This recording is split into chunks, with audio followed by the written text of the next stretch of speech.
We can no longer pretend that this isn't happening. We are slowly losing Vim. Lord, give us the cure.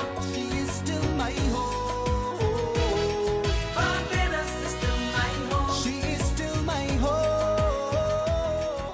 When Richard Stoute was born 70 years ago, it was never if, but when he would pick up a microphone.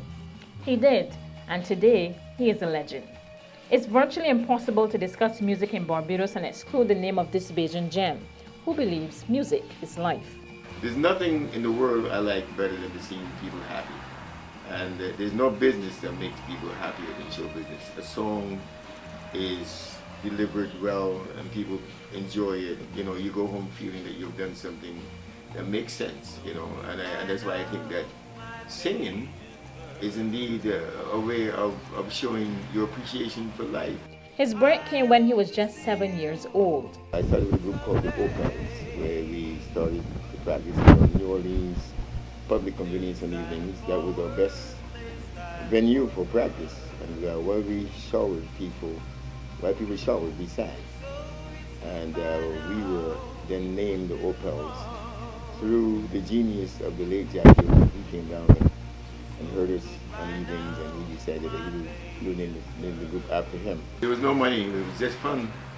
We sang at the Barbie Plaza once, 6 of us, and we got $6 we were paid $6 for performing that night. And we went into the Pigsty on Batchy Road and sat, and we drank red juices and cheese cutters and sang as we did it, you know. So in those days it was like for the joy and for the whole thing was all about being up there on the stage and performing and bringing happiness to other people's lives. We even sang under the street lights and made other people happy. We were the soul and minstrels, and we totally enjoyed it. His love for music took him to a calypso competition in 1960, a tall task for a 13-year-old upstart daring to challenge the biggest names in the business. I competed with Lord Sivers and the Mighty Producer, and I came third in that competition. I sang a song about a blind man going to court saying that he saw a little boy steal the bread, and the magistrate sent him to court, sent him to jail until he could see. And I got $25.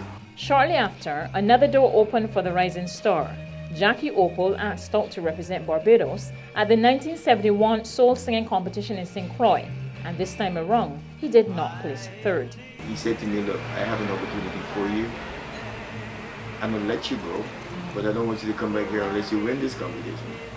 And so he called a man called Ivan Dance Boyce and said, look, I'm sending a representative to represent Barbados. I'm not coming.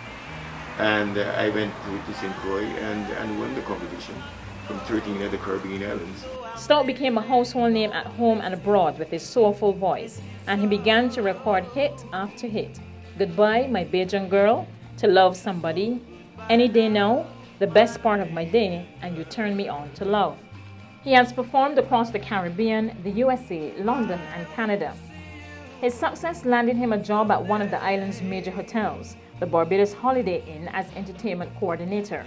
He thrilled many an audience on the hotel circuit, but he had a longing to do more.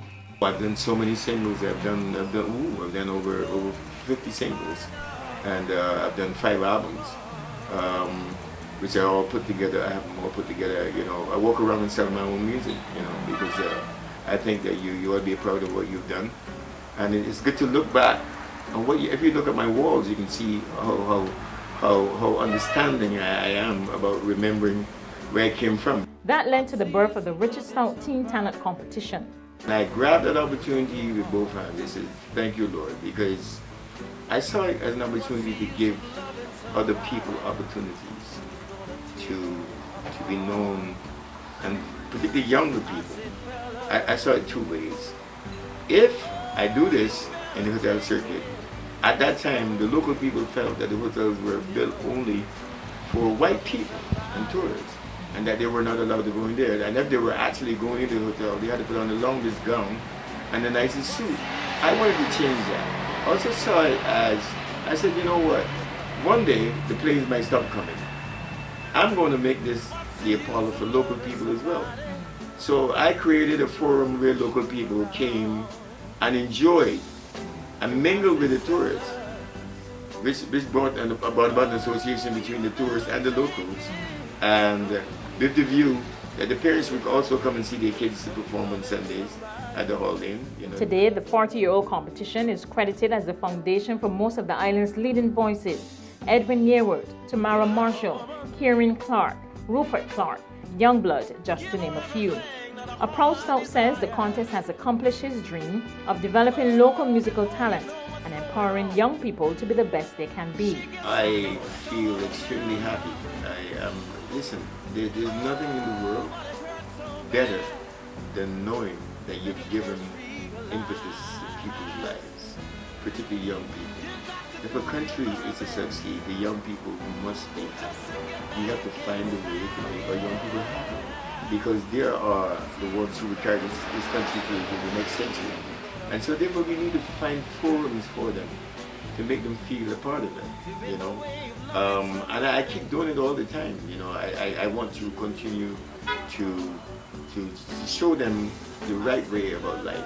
The veteran entertainer is proud of Barbados' musical legacy, though he regrets the treatment of Spooge and the decline in local bands. When I was a younger man, we had 30 bands a night.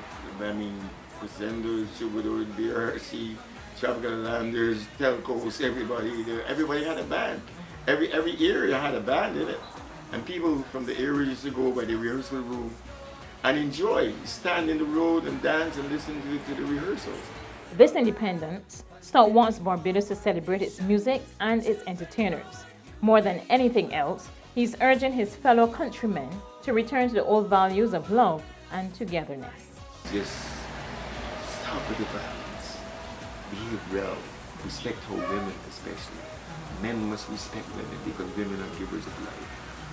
You know, and don't beat them, love them.